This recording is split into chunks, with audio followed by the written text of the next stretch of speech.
पत्नी, मेरा एक बेटा और उसकी पत्नी यानी मेरी बहू रहते हैं। सब बहुत ही प्यारे हैं, मुझसे भी बहुत प्यार करते हैं, इसीलिए मुझे आसानी से अकेला छोड़कर कहीं नहीं जाते। पर आज वो सब शिरडी के साईं बाबा के दर्शन करने गए हुए। मुझसे बहुत कहा कि साथ चलो, बहुत इंसिस्ट किया, पर मैंने कहा कि मैं नहीं जा सकता, क्योंकि मेरे एक पुराने मित्र हैं श्रीनिवास शुक्ला जी, उनका बेटा फॉरेन से यहाँ आने वाला है, जिससे मुझे अपने दोस्त श्री की, हमारा जो दोस्त है ना श्रीनिवास शुक्ला, उसे हम प्यार से ना सब श्री कहते थे। तो मैंने बोला उनसे कि मेरे श्री का बेटा जो है वो फॉरेन से आ रहा है और श्री की कुछ चीजें उसे हैंड ओवर करनी है, तो मैं साथ में नहीं जा सकता। लोग मान गए, चले गए अकेले। मैंने कहा ना, मैंने तो बहाना बनाया था, मेरा असली मकसद तो इसके साथ दिन बिताना था। मैं जानू, मैं स्वीटहार्ट, कितने दिन हो गए हमारा तो मिलन ही नहीं हुआ था, और आज तुम भी अकेली हो, मैं भी अकेला हूँ। आज हमें कौन रोकेगा, हमारा मिलन होते रहेगा। आज न छोड़ूंगा तुझे दम दम दम, तूने क्या समझा है मुझे दम दम दम, दिल में तूफान उठा दम दम दम दम दम दम, आज न छोड़ूंगा तुझे दम दम दम। और यार ये कौन मनुष्य इस वक्त फोन कर रहा है, अननोन नंबर, ये जरूर साले मोबाइल कंपनी वाले होंगे, सही वक्त पे गलत फोन इन्हीं का आता है।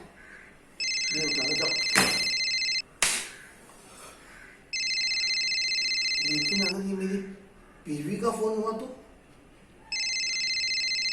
आप मेरी पत्नी को जानते नहीं हो, वो कुछ भी कर सकती है। वो तो हमेशा कहती है कि अगर मैं मर भी गई ना तब भी तुम्हें चैन से जीने नहीं दूंगी।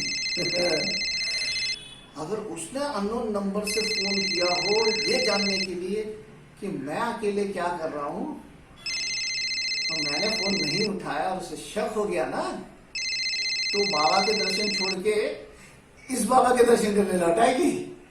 तो भैया मुझे फोन तो लेना पड़ेगा, है?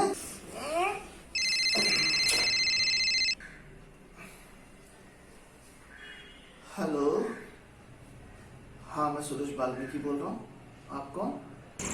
अंकल, मैं श्रीनिवास जी का बेटा तुषार बोल रहा हूँ। श्री का बेटा? छोड़ कहा था कि मुझसे मिलने आने वाला है, सचमुच इसका फोन है?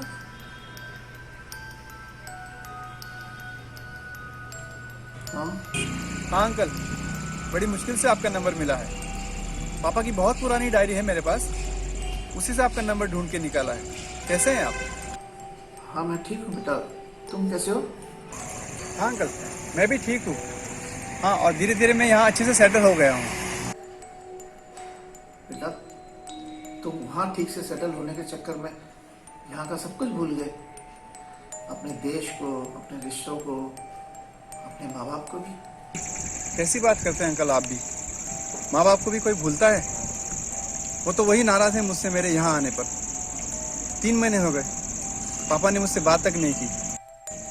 हर दूसरे तीसरे दिन मैं पापा को फ़ोन मिलाता हूँ, पर उनका नंबर लगता ही नहीं है। नंबर बदल गया होगा शायद, है ना अंकल?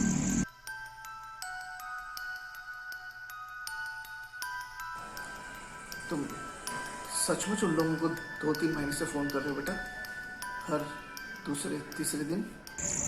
हाँ अंकल, आई स्वेयर। तुम सचमुच उनको चाहते हो बेटा? ये कैसा सवाल है अंकल? मैं अपने माँ पापा को नहीं चाहूँगा तो और किसको चाहूँगा?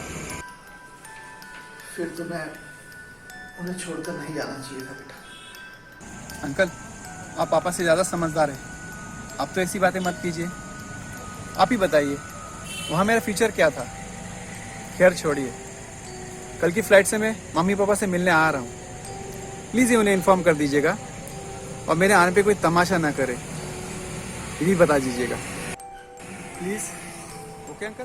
ठीक है बेटा, आ जाओ तुम, मैं उन्हें इन्फॉर्म भी कर दूंगा और समझा भी दूंगा, पर वादा करता हूँ तुमसे वो कोई तमाशा नहीं करेंगे, कोई तमाशा नहीं करेंगे बेटा। अच्छा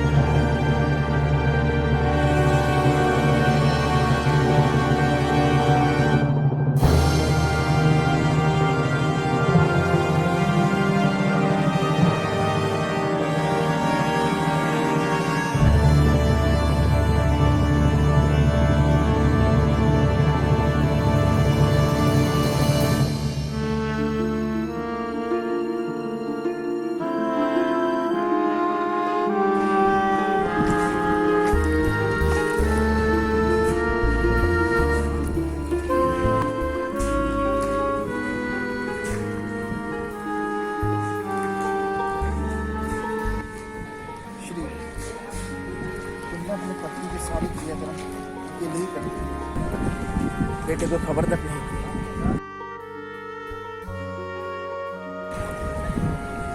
क्या सही किया?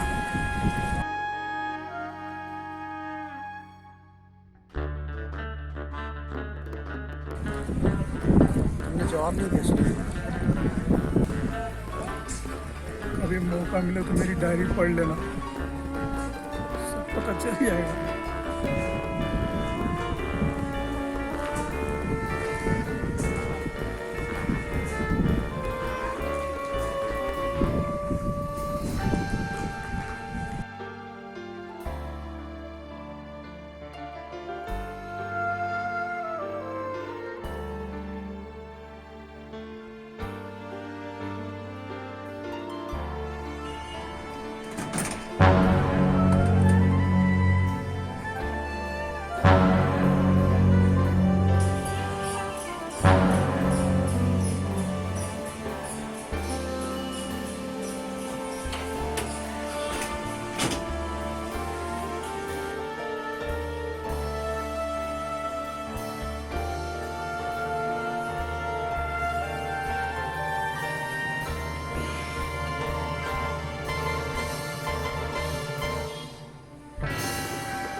सिसकियां।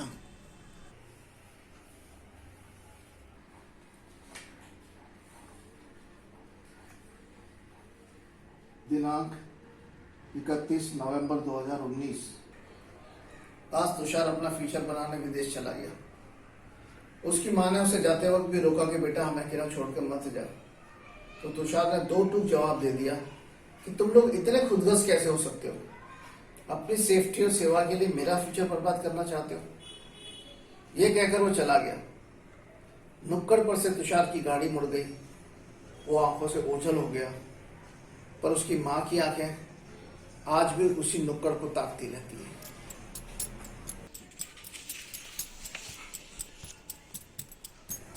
दिनांक 15 दिसंबर 2019। हर रोज की तरह तुषार की मां ने जिद करके मुझसे तुषार को फोन लगवाया। फोन की घंटी बजते ही तुषार की मां ने फोन मेरे हाथ से झपट के अपने कान पर लगा लिया कि अब तुषार बोलेगा, पर घंटी बजती रही, बजती रही, बजती रही। तुषार ने फोन नहीं उठाया। तुषार की मां की बात करने की उत्सुकता और खुशी मायूसी में बदल गई। तभी मैसेज आया कि फ्री होने के बाद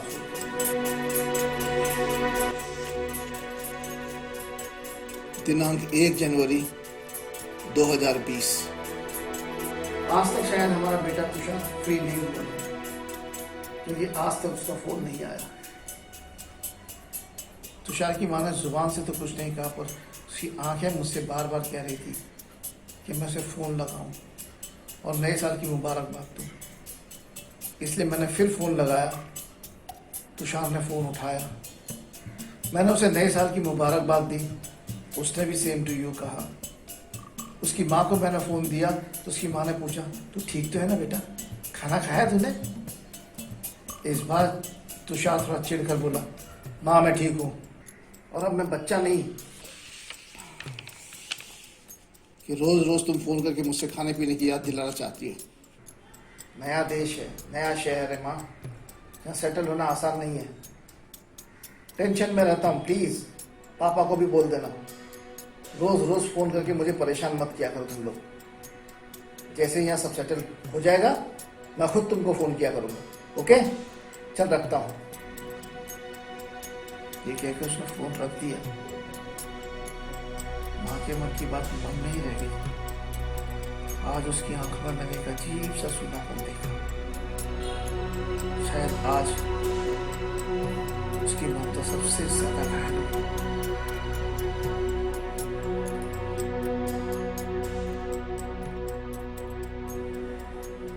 पिछले 10 दिनों से तुषार की माँ की तबीयत बिगड़ती जा रही है। डॉक्टर दवाइयां इंजेक्शन दे रहे पर सुधार नजर नहीं आ रहा है। डॉक्टर भी आज इशारा दे गया कि यह तकलीफ इनके मन की है, कुछ उसका इलाज करना होगा। बेटे की बेरुखी और पत्नी की गिरती हालत देख मेरे मन में भी एक अजीब तरह का सूनापन घर करने लगा है। कभी कभी तो हम पति पत्नी आमने सामने बैठे होते हैं और घंटों बात नहीं हो पाती।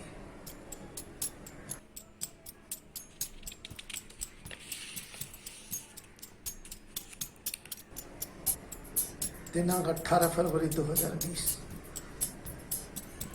आज मुझे भी काफी हरारत महसूस हो रही है। मैंने पत्नी को देखा, वो भी वैसी ही है। उसका मन हल्का करने के लिए मैंने यहाँ वहाँ की बात की और फिर सोचा तुषार को फ़ोन लगाकर उसकी माँ की हालत बता दूँ। इसलिए फ़ोन लगाने लगा तो तुषार की माँ ने बड़े सख्त लहजे में मुझे रोक दिया। वो बोली, अगर आपने उसे फ़ोन लगाया तो आप मेरा मरा मुँह देखोगे। सुनकर तो मैं सन्न रह गया। जिस बेटे के लिए माँ मर मिटने को तैयार रहती थी, आज वो इतनी सख्त हो गई। देखकर मुझे बहुत हैरानी हुई। मैंने उसे समझाने की कोशिश की तो उसने मुझे रोक दिया और मुझसे 2 वचन मांगे कि मैं उन्हें जरूर पूरा करूंगा।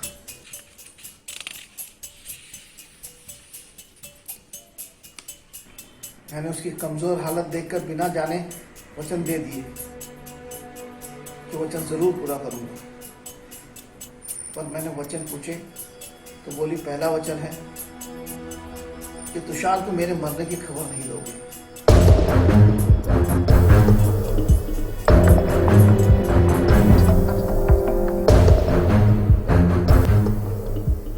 दूसरा वचन है कि मैंने हमेशा भगवान से दुआ की है कि मैं सुहागन ही मरूं, इसलिए तुम अपना ख्याल जरूर रखो।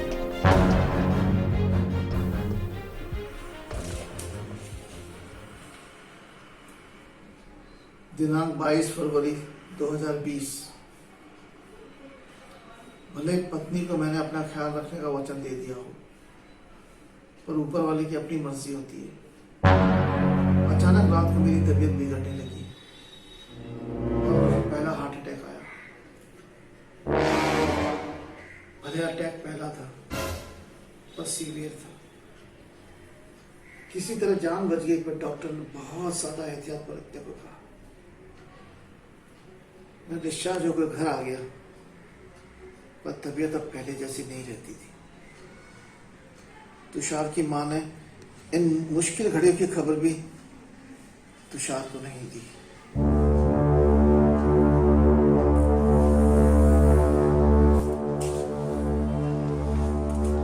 दिनांक 1 मार्च 2020। मैंने लगभग बिस्तर पकड़ लिया था। पत्नी ही मेरी देखभाल कर रही थी।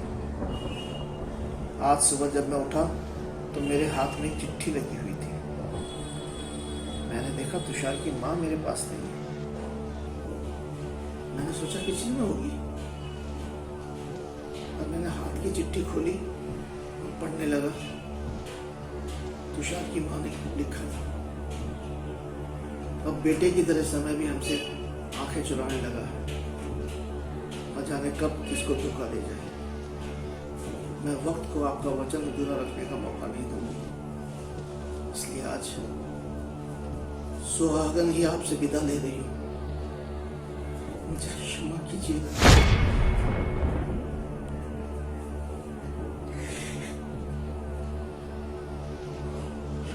और वो हमेशा के लिए मुझे छोड़ के चली गई।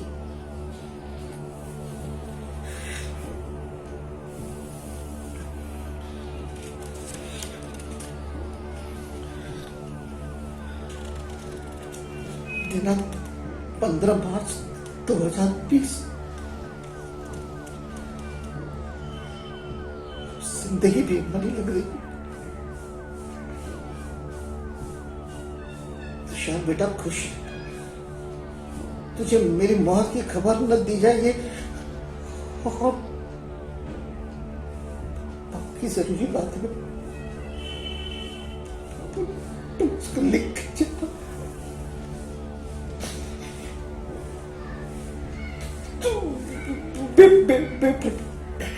करके अपना भविष्य बना। कल मेरा अंतिम संस्कार मेरा उस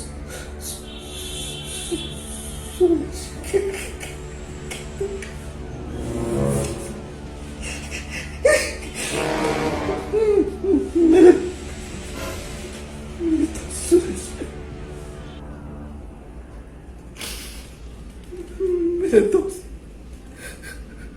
तुमसे क्षमा चाहता हूँ कि तुम्हें ये तकलीफ के जा रहा हूँ। आपकी नसें काट चुका हूँ।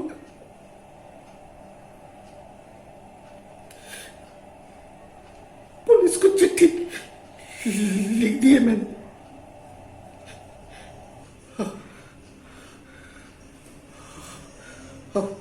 होश होते जा रहा हूँ।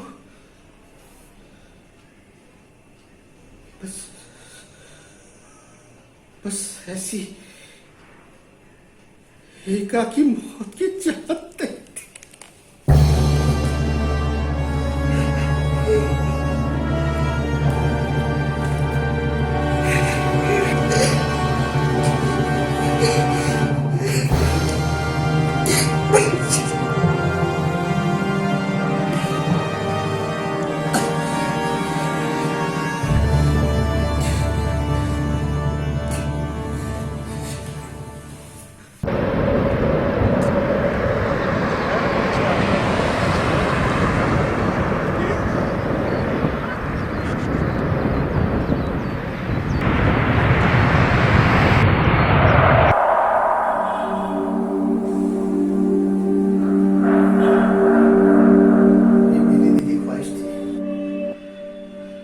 बाप की अस्थियों का विसर्जन बेटे के हाथों होना चाहिए,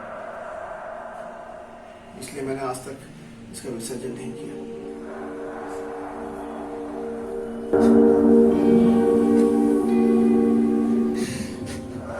माफ कर देना मुझे पापा, माफ कर देना मुझे।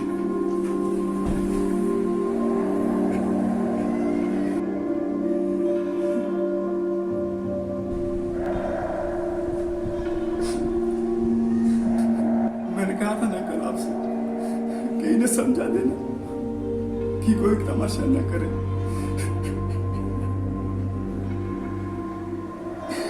देखा, ये कर दिया। माफ कर दो पापा, मुझे माफ कर दो।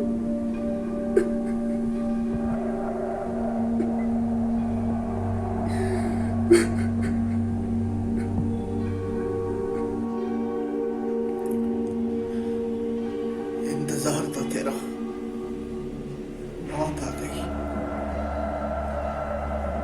अब तेरे आंसुओं से भी